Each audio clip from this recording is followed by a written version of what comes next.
I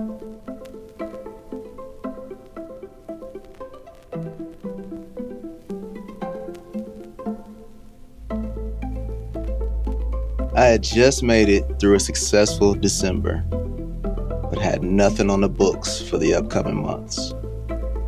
This was a feeling that, unfortunately, I become way too familiar with. So that day, I decided that I needed to focus my efforts. But how do I do that? Then it hit me.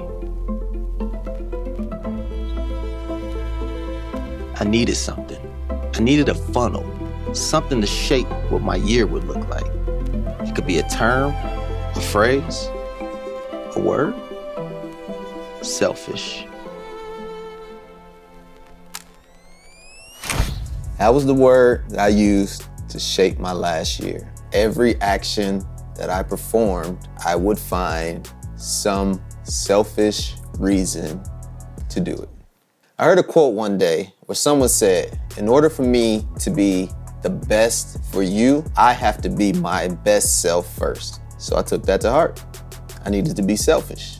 I had been so busy doing so much for everyone else that I had been pushing what I wanted to do and making my dreams come true. I had just been pushing those to the back. So it's time for me to be selfish. And you know what? Being selfish, work.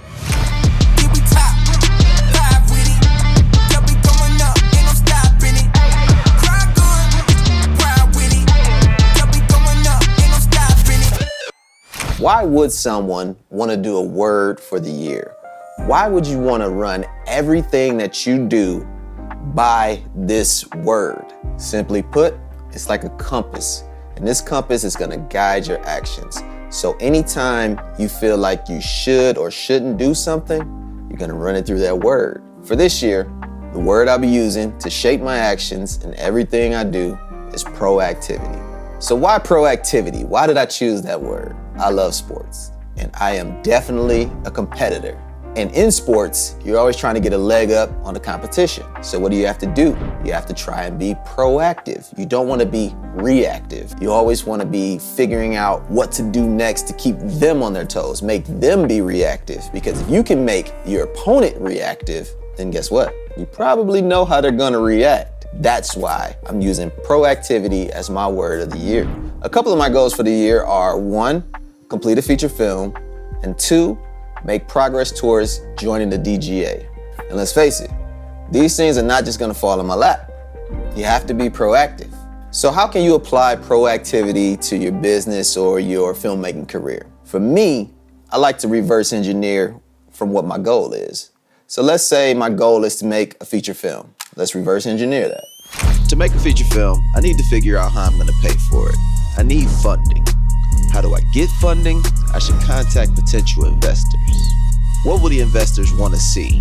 A pitch deck. What do I need for the pitch deck? A script. And what do I need to write a script? Maybe an outline? But that all starts with an idea, and that's where I need to start. So now, I've broken this gigantic task down into smaller chunks. There's only one way to eat an elephant, one bite at a time. That's what we've done. Now I can make daily habits and daily to-do lists to knock off each of those things until I get to my big goal, which is making that feature film. In addition to that, you have to remember to surround yourself by go-getters and other people who are on the same page as you. Definitely get rid of the yes man. Definitely dump the negative Nancys and get people who have the same mindset or people who have an elevated mindset to help bring you up. Again, sports analogy, you always want to play against people who are better than you. And if you're the best person in the gym, then you should leave that gym and go to another one. Pick your circle wisely, get the squares out, and remember, proper preparation prevents poor performance. And that's on gang. I'm kidding, I'm joking. But it's on gang. So in conclusion, my goal for this year is to stop waiting, start creating, and just get busy. I'm running everything through the word proactivity. If this isn't proactive for me, I'm not doing it. If it is, I'll consider it. With that being said, thank you for watching this video. Like, comment, subscribe. I'll catch y'all later. Peace. We got it next. That's how you finesse. We come for they next. We come to collect. Did it all on my own, yeah. When it brought it back